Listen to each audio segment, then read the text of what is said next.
제가 어린 시절하고 지금하고를 생각해 보면 참 많은 물질 문명이 발달했지요. 불과 30년 전만 해도 우리가 이런 놀라운 이런 인터넷이나 컴퓨터나 이런 놀라운 발전할 것을 우리가 그런 속에서 살아간다는 것을 생각이나 했는지 모릅니다. 그런데 지금 얼마나 많은 문화들이 발전했는지 참으로 참 편리하고 좋은 시대가 됐습니다. 근데 여러분, 이런 많은 물질 문명이 발달한 것이 우리 인생들에게 정말 행복을 주고 또 편리하기만 할까요?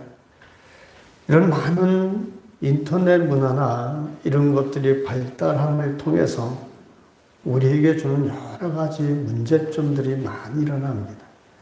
특별히 아주 이런 인터넷 문화가 극도로 발달되어 있는 지금의 시대는 우리 성도들이나 모든 사람들이 정신을 정말 바짝 차려야만 속아 넘어가지 않는 세상이 됩니다.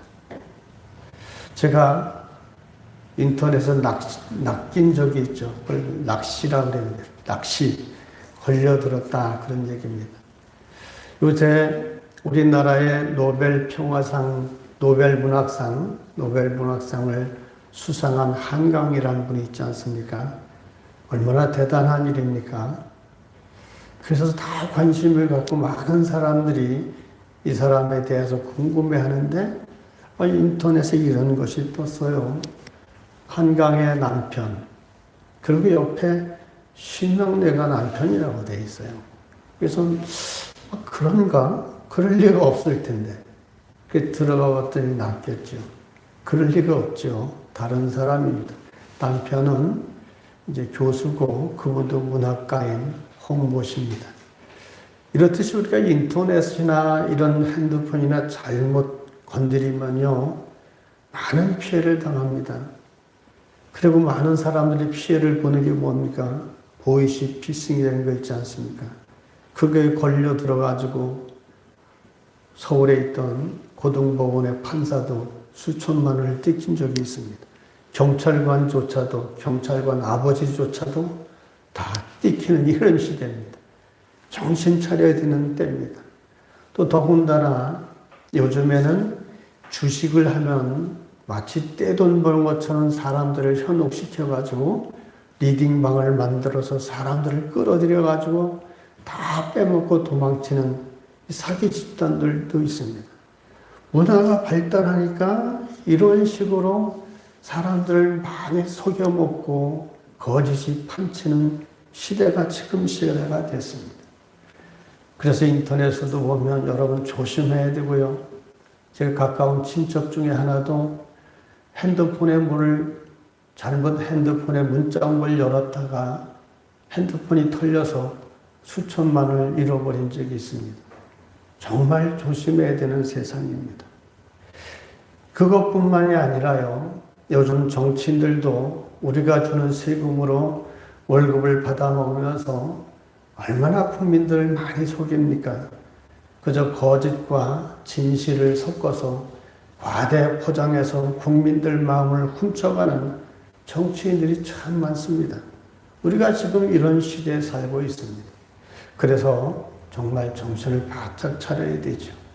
그런데 제가 드리고 싶은 말씀은 기가 막힌 이런 세상은 그렇다 칩시다. 세상은 그렇게 속여먹고 폭력을 행하고 이런 악한 세상이니까 그렇다 칩시다.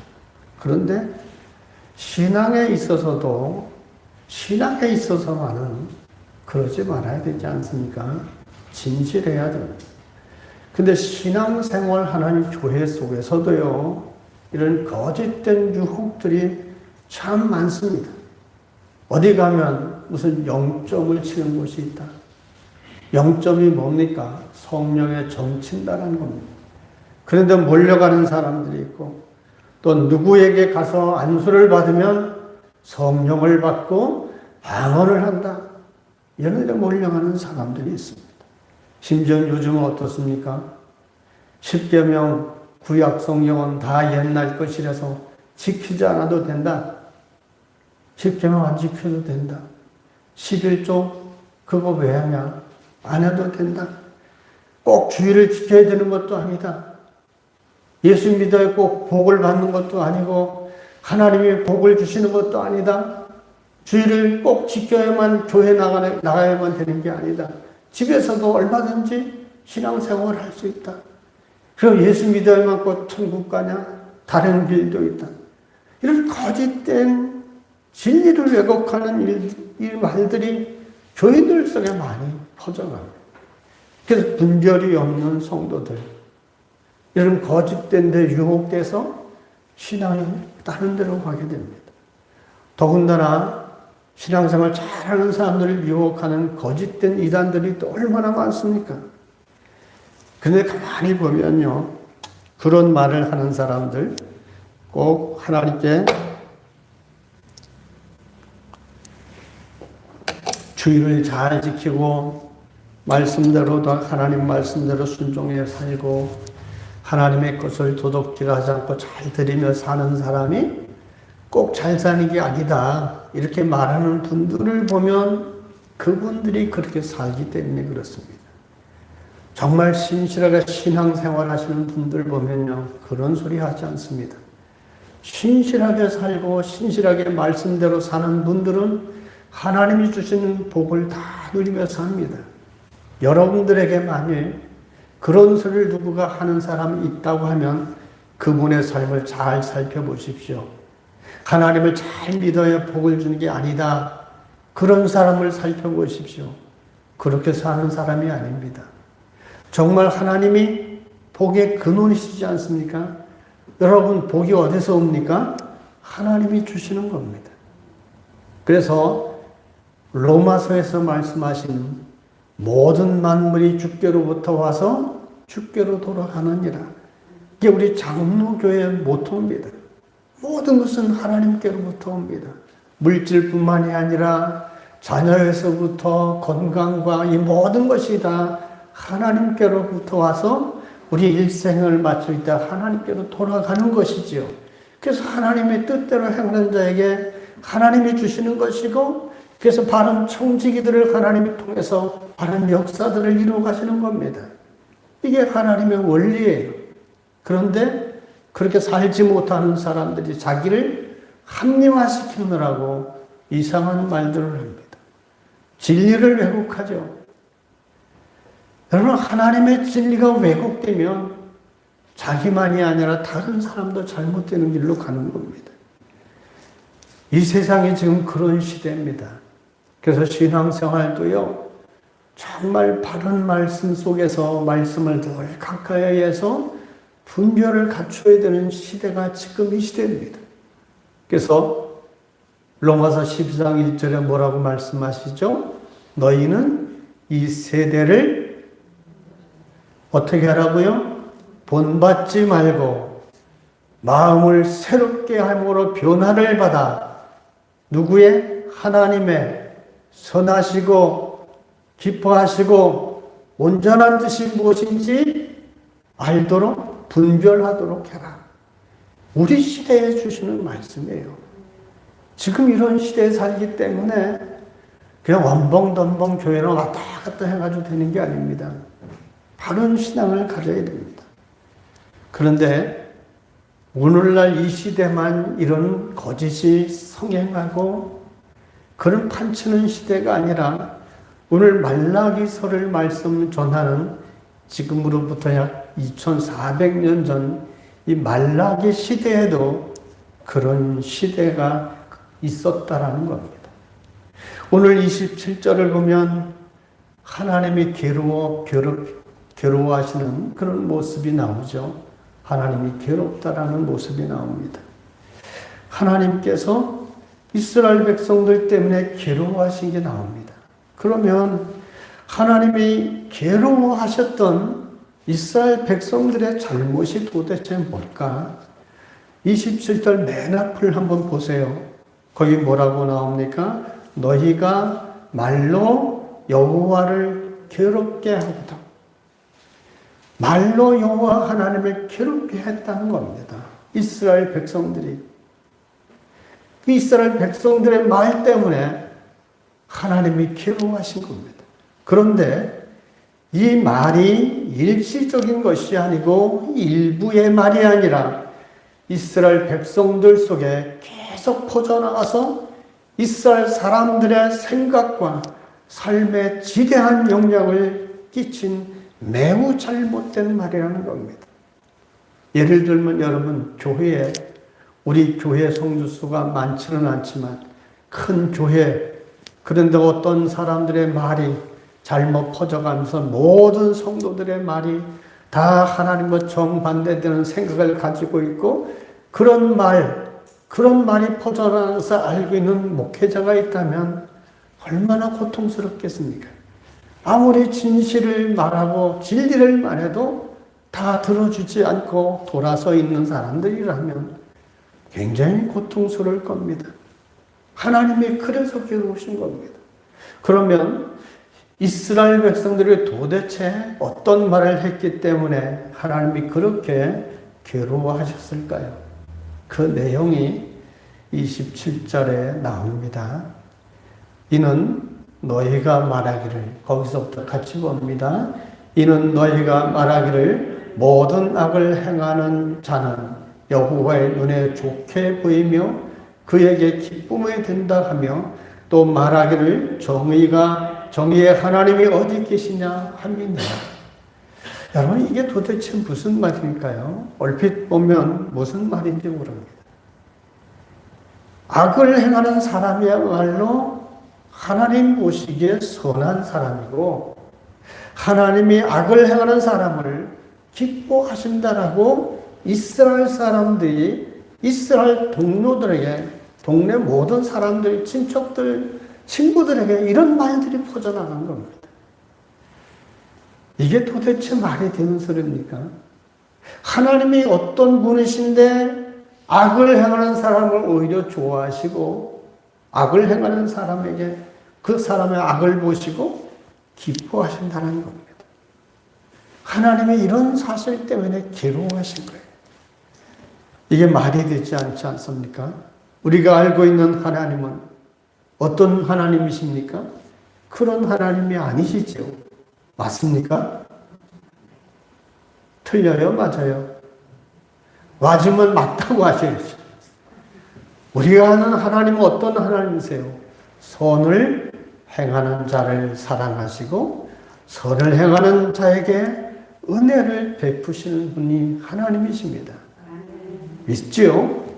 그런데 정반대로 뒤집어서 악을 행하는 자를 하나님이 사랑하시고 악을 행하는 자에게 하나님의 선하게 보이고 그런 자에게 기뻐하신다라는 이런 말도 안 되는 소리에 이스라엘 백성들이 다 현혹됐습니다. 다 속아는 것 같습니다. 말라기 시대가 그랬습니다. 그러니까 하나님이 얼마나 속상하시겠습니까? 좋은 예가요. 마치 정치인들이 선거 때 보십시오. 어떤 사람을 자기 라이벌을 거짓 프레임을 씌워서 아주 훌륭한 분을 훌륭한 분인데 아주 파렴치 않은 놈으로 만들어버리는 사람들이 있잖아요. 그런 억울함을 당하는 사람은 얼마나 속상하겠습니까? 하나님이 마치 그런 겁니다. 완전히 하나님을 왜곡해서 나쁜 하나님으로 이스라엘 사람들 속에서 전염병처럼 퍼져나가니까 어찌 하나님이 속상하지 않겠습니까? 그러면 왜 이런 말도 안 되는 이 말이 사람들 속에 먹혀 들어갈까요? 이유가 있지 않겠습니까? 그 이유가 오늘날도 보면 그런 이유가 타당해 보이는 일들이 있습니다. 우리가 볼 때도 성경의 시편의 기자도 그런 얘기를 했지만 내가 미끄러질 뻔했나이다. 세상을 보니까 미끄러질 뻔했나이다.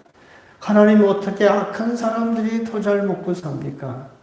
하나님 어떻게 하나님을 잘 섬기는 사람들이 어려움을 겪고 나쁜 짓을 하는 사람들이 또 떵떵거리고 삽니까? 시편 기자가 이래서 실망해가지고 미끄러질 뻔했나이다. 이런 고백을 합니다. 그가 하나님의 성전에 이르러서 깨닫고 하나님께 회개하는 것이 있죠. 이 시대가 그랬습니다. 악한 사람들이 잘 사는 거예요. 남을 속여먹는 사람들, 사기치는 사람들, 힘을 가져 억누르는 사람들, 이 사람들이 점점 잘 사는 겁니다. 그런데 하나님 말씀을 붙들고 진실대로 살아가려고 하고, 그리고 남대로 남을 선하게 여기고 도우며 살아가려고 하는 사람들이 어려움을 겪는 겁니다. 그런 사람들에게 하나님이 봐라, 악한 일을 행하는 사람을 더 사랑하시고 기뻐하셔서 복을 주시는 게 아니냐. 하나님이 그런 하나님이야. 사람들이 속아 넘어가게 된 거죠. 이런 악한 이 일들, 이런 왜곡된 사회 가치관 때문에 이런 일들은 어느 시대마다 다 있었던 겁니다. 그래서 성경에서 뭘 자주 우리에게 경계를 하십니까? 악인이 형통하는 것을 부러워하지 말라 말씀하십니다. 시편 37편 1절에서는 이런 말씀을 하죠. 악을 행하는 자들 때문에 불평하지 말며 불의를 행하는 자들을 시기하지 말지어다. 잠언 24장 19절에서도 보면 같은 말씀을 하십니다. 너는 행악자들로 말미암아 분을 품지 말며 악인의 형통함을 두려워하지 말라. 악을 행하는 자들이 정직하게 사는 사람들보다 형통하고 일도 잘 풀리는 것 때문에 불평하거나 그런 사람들을 시기하지 말라라고 하십니다. 왜냐하면 왜 하나님 시기하지 말라고 할까요? 그들은 당장은 잘 되는 것처럼 보이지만 머지않아서 반드시 심판을 받기 때문이라는 겁니다. 여러분, 의인, 오늘날로 말하면 신앙의 명문 가문이라고 하죠. 이런 가문들은 있어도요, 악한 사람의 대를 이어서 잘 되는 건 보지 못합니다. 하나님이 계시기 때문이죠. 그래서 악을 행하는 자를 부러워하지 말고 악인들이 형통한다고 불평하지 말라라고 우리에게 경고하십니다. 이런 악을 행하는 자들이 잘 되는 것 같지만 반드시 하나님이 심판하신다. 언젠가는 쇠잔할 때가 올 것이다. 그래서 27절 이후에 27절 이후에 3장 1절부터 6절까지가 무슨 내용이에요? 악한 일을 행한 사람들에 대한 심판이 주된 내용입니다. 여러분, 세상에 악이 지배하는 세상이 바로 이렇습니다. 그래서 세상은 정의보다는 불의가 더 득세한 것처럼 보입니다. 그래서 우리가 선한 양심으로만 바라봐도 정의가 불의를 이기고 승리해야 되는데, 선함이 악함을 이기고 승리해야 되는데 그렇지 못할 때가 훨씬 더 많은 것처럼 보입니다. 불법을 행하는 자들이 마침 떵떵거리며 살기도 합니다. 그러나 여러분, 우리가 흔들리지 말아야 될 분명한 것이 뭡니까? 그것은 아무리 정의보다 불의가 판을 치고 선함보다 악함이 판을 친다 하더라도 그것은 하나님의 기뻐하시는 뜻이 결코 아닙니다. 믿습니까? 하나님의 뜻이 아닐 뿐만 아니라 하나님은 그런 것을 결코 용납하시지 않습니다. 그런데 말라기 선지자 당시에 이스라엘 백성들은 하나님은 악을 행하는 자를 징벌하시는 것이 아니라 오히려 그들을 좋게 봐주시고 사랑하신다, 이런 거짓말들이 사람들에게 퍼지고 먹혀 들어갔습니다. 요즘으로 말하면 하나님만을 믿어야 천국 가는 게 아니다. 다원론주의자들이 하는 얘기들이 얼마나 많이 퍼져갑니까? 기독교는 천국 가는 직선을 뿐이고 여러 길이 있다. 교묘하게 속입니다. 이런 일에 사람들이 넘어가죠. 이런 말을 함에도 사람들이 속아 넘어가는 것이 있습니다. 사람들이 왜 이래 엉뚱한 일에 속을까 하면 한스라는 사람이 독일의 의사이고 심리학자고 이런 분이 한 그 심리학 거기에 보면 인간의 본능의 10가지 중에 한 가지 때문에 이런 데 속아 넘어간다는 거예요. 그것이 뭐냐 하면 일반화시키는 특성이 있다는 겁니다. 예를 들어 내가 일생에서 가장 충격적인 어떤 일을 경험했을 때 그것이 아주 특별한 경우 일생에 한 번 올까 말까한 경험인데도 불구하고 그것을 마치 일반화시켜서 모든 것이 그런 것처럼 본다는 겁니다. 하나님이 악한 사람을 기뻐하시고 악을 행하는 사람을 더 복을 주신다는 이런 말들 왜 속는가 하면 우리가 보니까 옆집에 악한 사람인데 애들도 학교를 좋은 데를 가죠. 장사도 잘 되죠. 그건 특수한 일입니다. 근데 그게 모든 사람이 그런 것처럼 여긴다는 겁니다. 우리가 분별을 하지 못하니까 그러네. 악한 사람이 잘 되네. 특수한 일을 일반화시키는 거예요. 여러분 세상이 아무리 악해도요. 악한 사람이 더 많을까요? 선한 사람이 더 많을까요? 선한 사람이 더 많죠. 무엇 때문에 그걸 알 수 있습니까? 악한 사람이 가득했으면 세상은 어떻게 됐을까요? 하나님이 벌써 심판하셨겠죠. 노아 홍수 때 보십시오. 모든 사람이 악했습니다. 그래서 하나님이 근심하시고 홍수를 멸하셨지 않았습니까? 이 시대는 아직도 그래도 악한 사람보다는 선한 사람이 많기 때문에 주님이 아직도 참고 기다리시고 책임하시지 않는 거예요. 그래서 우리는 특수한 일 가지고 일반화시키는 그런 생각을 버려야 됩니다. 누군가가 봐라, 교회 잘 다닌다고 잘 되냐? 예수님 열심히 믿는다고 뭐 되냐?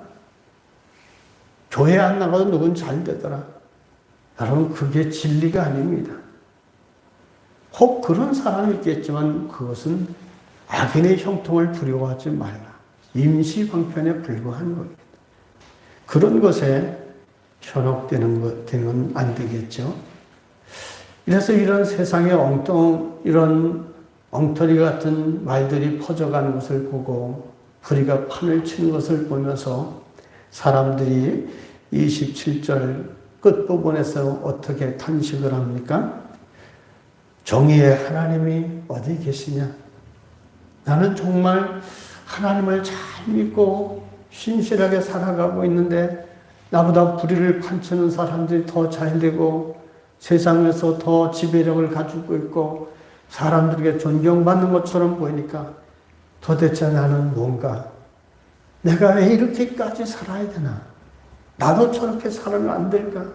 이런 사람이 자괴감이 생기잖아요. 나만 왜 꼭 말씀을 지키고 살아가나? 나만 손해보는 것 같지 않습니까?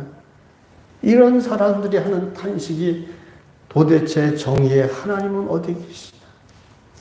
이 불합리하고 불의가 판을 치고 그런 이들이 잘 살고 있는데 도대체 정의의 하나님이 어디에 계시냐라는 겁니다.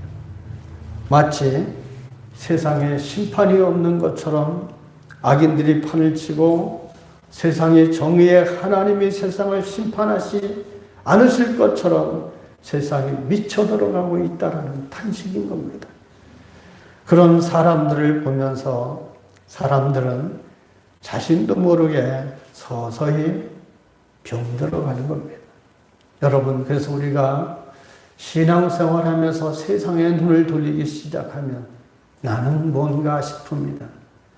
나쁜 짓을 하는 사람은 그래도 잘 풀려가는데 나는 이게 뭔가 이러면서 점점 자기 신앙이 망가지기 시작하는 겁니다. 그래서 세상과 나를 비교하면 안 됩니다. 나는 말씀대로 산다고 내가 달라지는 게 뭐 있나? 이런 자괴감들을 느끼면서 신앙의 변질을 가져오기 쉬운 겁니다. 창세기 6장에 보면요. 창세기 6장 6절을 보면 하나님이 근심하셨다라는 말씀이 나옵니다.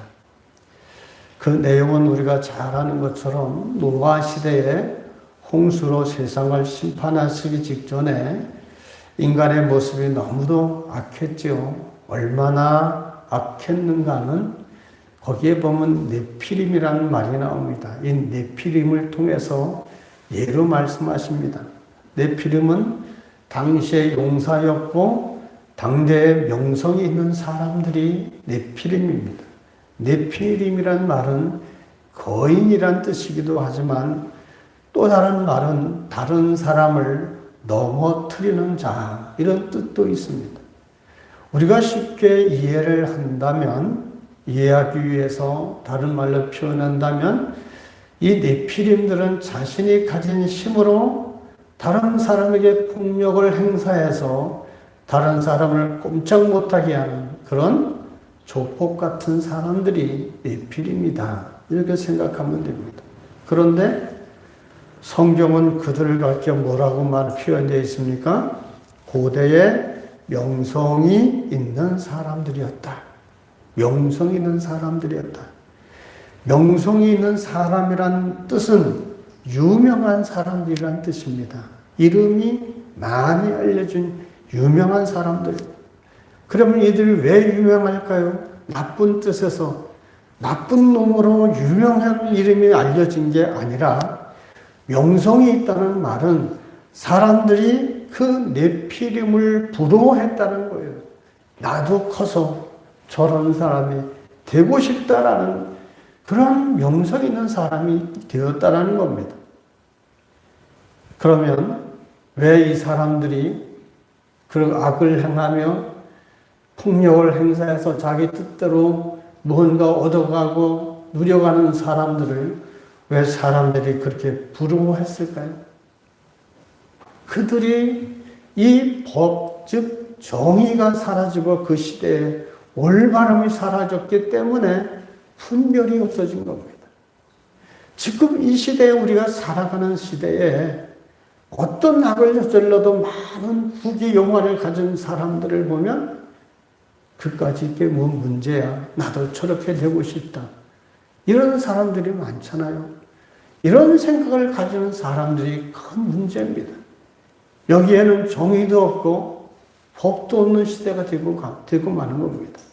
만약 시대가 그렇게 되어지면 이 시대에 정의가 어디 있겠어요? 무슨 법이 필요하겠습니까? 힘만 갖추면 되지 않겠습니까? 그런 시대가 되면 결국 세상은 끝이 되는 겁니다. 지금의 시대가 이런 말라기 시대처럼 그런 시대가 되었습니다. 말라기 시대의 이스라엘 백성들을 보고 하나님이 이렇게 근심하셨던 것처럼 오늘날에 우리 이 시대를 보면서도 하나님은 근심하시지 않겠습니까? 그러나 여러분 꼭 기억하실 것이 있습니다. 세상이 아무리 악하게 돌아간다 하더라도 우리 믿음의 사람들은 하나님을 바라보고 하나님을 의지하고 하나님의 말씀을 따라 살아가야 됩니다. 세상 사람들은 불법을 행하고 그것을 즐길지라도 우리 믿음의 사람들은 하나님의 말씀을 따라 의를 지키며 의를 행하며 살아가야 됩니다. 분명한 것은 세상의 정의보다는 불의를 행하는 사람들이 세상 사는 일에는 훨씬 유리합니다. 선하게 살려는 사람보다 적당히 악을 행하면서 사는 사람들이 더 자리 잡기 쉬운 세상입니다. 정직하게 살면 바보가 된 것 같은 세상입니다. 그러나 세상이 아무리 그렇다 하더라도 우리 믿음의 사람들은 그런 세상의 풍조를 따라서는 안 됩니다. 그래서 신앙생활을 하면서도 하나님에 대하여 왜곡되어 하는 말들에 대하여 여러분 그 사람들의 말을 따를 게 아니라 하나님이 기록으로 남기신 말씀을 따라야 됩니다. 하나님의 말씀이 진리일 뿐이고 그 말씀을 지켜오지 못해서 하나님이 약속한 것을 누리지 못한 사람들이 하나님 푸념에 불과한 겁니다. 잘못된 신앙에 물들기 시작하면 똑같은 인생이 되고 맙니다. 누가 뭐라 하든지 간에 여러분 하나님의 말씀대로 지키고 하나님의 말씀을 따라서 세상의 의를 행하고 하나님의 선을 행하고 하나님의 기쁨이 되는 존재로 살아가야 됩니다. 그런 사람이 하나님께 영광이 되어지고 우리를 세상에 보내신 하나님의 뜻과 목적을 이루어가는 그런 인생이 되는 겁니다. 사랑하는 성도 여러분, 세상은 참으로 악하고 패역한 세상입니다. 누구 한 사람 하나님 두려워하지 않는 세상이 되었습니다. 그럼에도 불구하고 하나님은 여전히 살아계시고 우리 생과 화와 복을 주관하고 계십니다. 그 하나님을 항상 의식하고 누가 뭐라고 하든 부직하더라도 하나님 말씀을 따라 올곧게 하나님을 섬겨서 우리 후손들에게 아름다운 신